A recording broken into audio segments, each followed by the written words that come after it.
आज की कहानी आपको आपकी परेशानियों से लड़ने की प्रेरणा देगी। जो लड़कियां और औरतें कहती हैं हम औरतों के जीवन में कितनी कठिनाइयां होती हैं, कितना कुछ झेलना पड़ता है, कुछ ऐसी ही एक कहानी लेकर आई हूं आप सबके बीच। पड़ोसी देश यानी पाकिस्तान में रहने वाली मुनीबा मजारी की कहानी, जिसको आप ध्यान से सुने और समझें तो आपके जीवन को बदल सकती है। आपको मुसीबत परेशानियों में भी खुश रहने की प्रेरणा देने वाली मुनीबा मजारी को पाकिस्तान की आयरन लेडी कहा जाता है। वो संयुक्त राष्ट्र में पाकिस्तान की नेशनल एम्बेसडर है। 3 मार्च 1987 को जन्मी जिस मुनीबा मजारी को आज मैं सुनाने जा रही हूँ, उनके पीछे एक दर्दनाक कहानी छिपी है। वो कहती हैं सब मेरी डिसेबिलिटी देखते हैं बट मैं अपनी एबिलिटी देखती हूँ। सब मुझे डिसेबल्ड बोलते हैं बट मैं अपने आप को डिफरेंटली एबल्ड बोलती हूँ। आपके जीवन में कुछ दुर्घटनाएं इंसिडेंट्स होती हैं और वो इंसिडेंट्स आपको तोड़ती हैं बट वो इंसिडेंट्स आपको बेस्ट भी बना देती हैं। And the same thing happen to me. यही सेम मेरे साथ हुआ। 18 साल की थी जब मेरे पिताजी चाहते थे कि मेरी शादी हो जाए, मैं शादी कर लूं, और मैंने उनसे उस वक्त यही कहा अगर आपको इससे खुशी मिलती है तो मैं यह करूंगी, पर हाँ कभी ये एक हैप्पी मैरिड लाइफ नहीं होगी। शादी के लगभग 1 या 2 साल बाद मेरा कार एक्सीडेंट हो गया। मेरे पति को कार चलाते समय अचानक नींद आ गई और कार गड्ढे में जा गिरी, पर हाँ वो कार से बाहर कूदकर अपने आप को बचा लिया और मैं कार के अंदर ही रह गई। वो कहती हैं मुझे उस एक्सीडेंट के बाद बहुत सारी इंजरीज को फेस करना पड़ा। लिस्ट थोड़ी लंबी है, डर मत जाना मेरे दोस्त। मुनीबा मजारी अपने स्पीच में बोलती हैं मेरी हाथों की कलाई फ्रैक्चर्ड थी, कंधे की हड्डी और कॉलर बोन फ्रैक्चर्ड थे, मेरा पूरा रीब केस फ्रैक्चर्ड हो गया था। मेरे रीब केस की इंजरीज की वजह से lungs and liver badly injured थे। आई कुड नॉट ब्रेथ, मैं सांस नहीं ले पा रही थी। वो अपने स्पीच में बोलती हैं मैंने अपना यूरिनल बाउल खो दिया था, इसलिए मुझे वियर बैग पहनना पड़ता था मैं जहाँ भी जाती थी। मेरी बैकबोन की हड्डी 3 वर्टिब्रा कम्प्लीटली क्रस्ट हो गई थी और मैं अपने बचे हुए पूरे जीवन पैरालाइज्ड रहने वाली थी। फिर मैं एक हॉस्पिटल पहुंची जहां मैंने पूरे 2.5 महीने में वहां रही। अंडरवेंट मल्टीपल सर्जरीज हुई मेरी।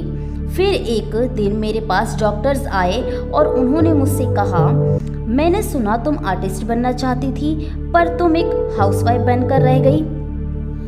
मेरे पास तुम्हारे लिए एक बुरी खबर है, तुम दोबारा पेंट नहीं कर सकोगी क्योंकि तुम्हारा वर्स्ट और आर्म पूरी तरह डिफॉर्म्ड हो चुकी है और तुम कभी पेन नहीं पकड़ सकोगी।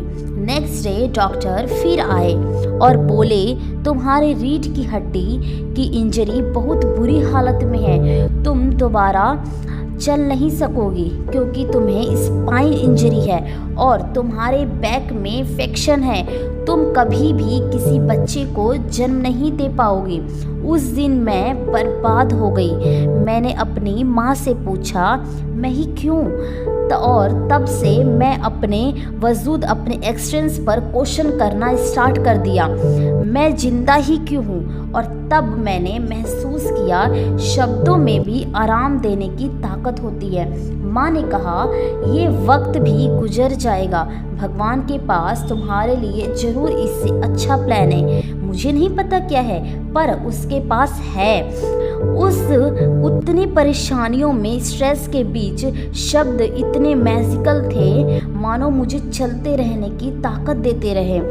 एक दिन मैंने अपने भाई से कहा जानती हूँ मेरे हाथ में डिफॉर्म्ड है, हॉस्पिटल की इन सफ़ेद दीवारों को देख देख कर थक चुकी हूँ, इन सफ़ेद कपड़ों को पहनते पहनते थक चुकी हूँ। मैं अपने जीवन में रंग भरना चाहती हूँ, मुझे कुछ कलर्स दो और एक छोटा कैनवास दो, मैं पेंट करना चाहती हूँ। उससे मैंने पहली पेंटिंग जो बनाई थी वो थी on my that patch. Art का एक पीस मेरा पैशन नहीं था, वो मेरी थेरेपी थी। उसके बाद मैंने हॉस्पिटल से डिस्चार्ज लिया और घर वापस गई। जब मैंने रियलाइज़ किया मेरे शरीर के पीछे कई सारी अल्सर्स हो गई है, मैं बैठ भी नहीं सकती थी। मेरे शरीर में कई सारे इन्फेक्शंस थे, एलर्जीज थी। डॉक्टर्स चाहते थे कि मैं बेड पर सीधा सीधा लेटूं। कुछ दिनों या कुछ महीनों के लिए नहीं, पूरे 2 साल के लिए मैं बेड पर सीधी सीधी लेटी रही। रूम में चिड़ियों की आवाज़ सुनते हुए एक दिन मैं सोचती रही कि एक दिन वो ज़रूर आएगा जब मैं बाहर जाऊंगी, अपने परिवार के साथ मौज मस्ती करूंगी, टाइम स्पेंड करूंगी। वो वक्त था जब मैंने रियलाइज़ किया कि लोग कितने किस्मत वाले होते हैं। जब मैंने डिसाइड किया जब मैं बैठना शुरू कर दूंगी, ये दर्द सबको बताऊंगी, उन्हें ये महसूस कराने के लिए कि वो कितने किस्मत वाले हैं और ख़ुद को लकी मानते ही नहीं हैं। उस दिन मैंने डिसाइड किया कि मैं अब अपने डर से लड़ने वाली हूँ। मुनीबा मजारी कहती हैं सभी के अंदर एक डर होता है, अनजाना डर, लोगों को खो देने का डर, स्वास्थ्य पैसा खो देने का डर। हम अपने करियर में आगे बढ़ना चाहते हैं, हम फेमस होना चाहते हैं, हम पैसा कमाना चाहते हैं, हम हर वक्त डरे होते हैं। तब मैंने लिखना शुरू किया एक एक उन सभी डरों को, और मैंने डिसाइड किया कि मैं इन सभी डरों से बाहर निकल कर रहूँगी। आपको पता है मेरा सबसे बड़ा डर क्या था? डाइवोर्स। मैं उस इंसान के पीछे पड़ी थी जो मेरे साथ रहना ही नहीं चाहता था, पर मैंने यह सोचा कि नहीं, मुझे इस रिश्ते को चलाना होगा। लेकिन वो दिन जब मैंने डिसाइड किया कि ये मेरा डर है और कुछ नहीं, मैंने खुद को अकेला कर लिया, उसे फ्री कर दिया। और जब मुझे पता चला कि वो शादी कर रहा है, तब मैंने उसे एक मैसेज किया, मैं तुम्हारे लिए खुश हूँ और आगे जीवन के लिए ऑल द बेस्ट। और वो जानता है मैं आज भी उसके लिए दुआएं मांगती हूँ। दूसरा डर था कि मैं कभी माँ नहीं बन सकूँगी, और ये मेरे लिए बहुत दुख भरा था।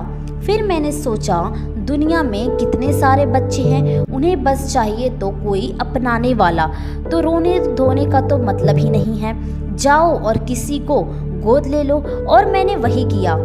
लोग सोचते हैं कि उन्हें कोई स्वीकार ही नहीं करेगा क्योंकि हम परफेक्ट पीपल के संसार में इनपरफेक्ट हैं। तो मैंने डिसाइड किया कि इसकी जागरूकता के लिए एनजीओ खोलने की बजाय लोगों के सामने ज़्यादा आने लगी। मैंने पेंट करना शुरू कर दिया। मैंने डिसाइड किया मैं पाकिस्तान में एज अ नेशनल एंकर काम करूंगी।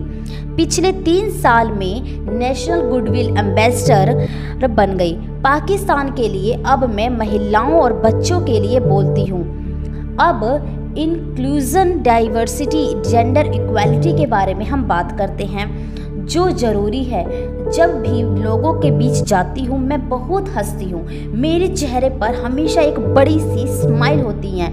वो कहती हैं, लोग मुझसे पूछते हैं तुम हर वक्त हंसते हंसते थक नहीं जाती हो, इसका रहस्य क्या है? मैं एक ही बात हमेशा कहती हूँ, मैंने उन चीज़ों के बारे में सोचना बंद कर दिया है जो मैं खो चुकी हूँ।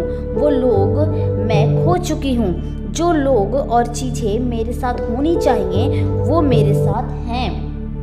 कभी कभी किसी का ना होना आपको बेहतर इंसान बनाता है। मुनीबा मजारी अपने स्पीच में बोलती हैं, उनके ना होने का सेलिब्रेट करो। ये जिसे जैसे भी हो खुद को स्वीकार करो, खुद के लिए दयालु बनो। मैं फिर कहूँगी, खुद के लिए दयालु बनो, क्योंकि तभी आप किसी और के लिए दयालु बन सकते हो। खुद से प्यार करो और उस प्यार को फैलाओ। जीवन कठिन होगा, उतार चढ़ाव भी होगा, परीक्षाएं भी होंगी, वो केवल आपको स्ट्रॉन्ग बनाएंगी। सो आप जैसे भी हो, आप खुद को वैसे ही एक्सेप्ट कर लोगे। दुनिया आपको पहचान जाएगी। ये सब आपके अंदर से शुरू होता है। तो ये थी हंसती खेलती, स्ट्रॉन्ग बनती, मुसीबतों से लड़ते हुए, सारी इंजरीज को फेस करते हुए आगे बढ़ते हुए मुनीबा मजारी की कहानी। उम्मीद है आप सभी के जीवन में कुछ बदलाव लेकर आए। कहानी अच्छा लगा हो तो मेरे वीडियो को लाइक करें। मेरे चैनल पर अगर नए हो तो चैनल को सब्सक्राइब कर लो। ऐसे ही इंस्पायरिंग कहानियों की वीडियो सुनना चाहते हो तो मुझे कमेंट करें। Thank you. जय हिंद।